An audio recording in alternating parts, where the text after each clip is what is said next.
Cet été, j'ai activé des FFF. Et maintenant que le soleil commence à descendre plus tôt, je me retrouve à repenser à tout ça.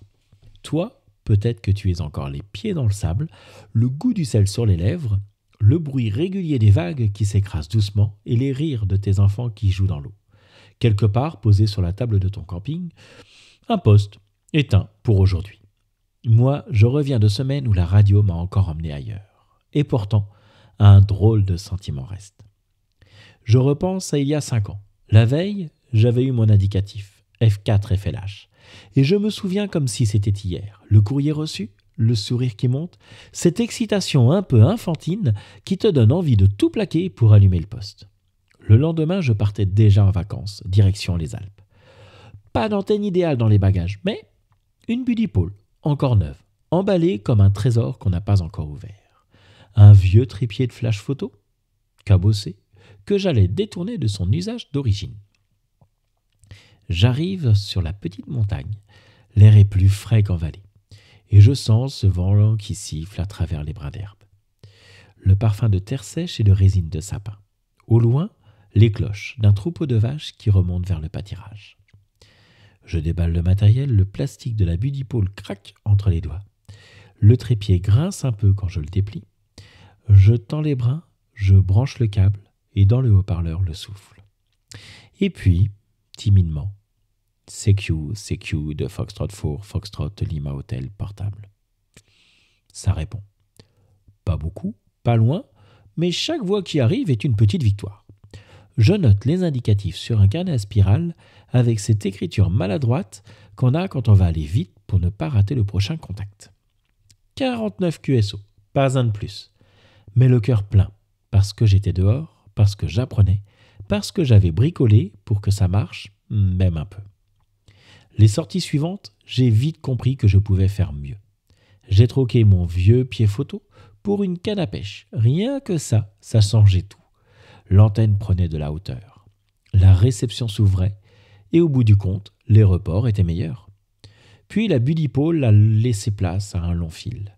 Plus simple, plus léger et étonnamment efficace sur certaines bandes. Ensuite, je suis passé sur une vraie filaire, bien taillée. Aujourd'hui, quand je pars et que je sors la station HF, j'installe une FD4 de 42 mètres de long. Une vraie toile d'araignée tendue dans le ciel. C'est autre chose à mettre en place, mais ça ouvre des portes que je n'imaginais même pas au début.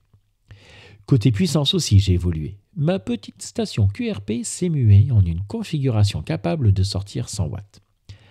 Confortable pour les expérimentations, surtout quand on veut se donner toutes les chances. Mais, j'avoue, quand je suis dehors, j'aime toujours revenir au QRP. Il y a dans la faible puissance un petit côté magique. Celui de réussir une liaison lointaine avec presque rien.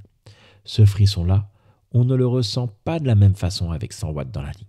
Le QRP, c'est un mélange de défi et de poésie. Aujourd'hui, j'écoute et je vois des FFF partout. Je ne parle pas juste de beaux coins de nature, non. Des références qui n'ont parfois plus rien à voir avec la radio. Des bunkers oubliés, des lavoirs à l'abandon, des bouts de terrain qu'on active parce qu'ils sont sur une liste, pas parce qu'ils ont du sens dans notre monde radio-amateur. Alors oui, ça fait un peu de promotion de notre belle histoire de France. Et ça, je le respecte. Il m'arrive de prendre des références dans le log parce que chacun vit sa passion à sa manière. Mais est-ce qu'on ne perd pas un peu de notre identité ? Est-ce qu'on ne risque pas de devenir juste des activateurs ? Pour moi, être radio-amateur, c'est bien plus que la définition sèche de notre réglementation. C'est être tour à tour DXeur, technicien, curieux, parfois même un peu scientifique. C'est bricoler un bout d'antenne à 23h pour essayer un contact le lendemain. C'est chercher à optimiser sa station, sortir le matériel juste pour tester une idée qui nous trotte dans la tête. C'est se lancer des défis, même si on sait qu'on va peut-être échouer. Je ne suis pas un grand technicien, je l'avoue, et vous le savez. Mais j'essaye de faire toujours un peu mieux que la fois d'avant.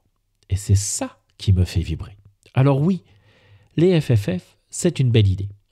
Mais à force d'activer tout et n'importe quoi, on dilue leur valeur. On oublie que chaque sortie peut être bien plus qu'une simple validation. On oublie que la radio, c'est aussi un état d'esprit. Expérimenter, innover, partager. Et je me dis, peut-être qu'il est temps de trouver un vrai sens radio-amateur à toutes ces activations. Et si au lieu d'enchaîner les références comme on coche des cases, on ne faisait que des activations en lien direct avec notre activité. Des activations pensées comme de vraies expériences de terrain, pas juste un point sur une carte. Imagine, à la fin de chaque FFF, on ne se contenterait pas juste du log, on tirerait une petite note technique de notre journée. On noterait comment était la propagation, quelles bandes ont vraiment donné, et lesquelles sont restées muettes. On analyserait nos contacts, pas juste en nombre, mais en qualité, en distance, en diversité.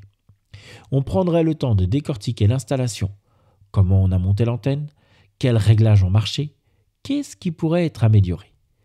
Et on sortirait enfin du 40 mètres, par réflexe, pour aller chercher plus loin, explorer d'autres bandes, tendre l'oreille vers des signaux plus rares. On chasserait les stations lointaines comme on traque une ouverture improbable. Parce que c'est ça la vraie valeur. Que notre activation ne soit pas juste une validation FFF, mais qu'elle devienne un prétexte pour ce que nous sommes vraiment. Et ce que nous sommes, il ne faut pas l'oublier.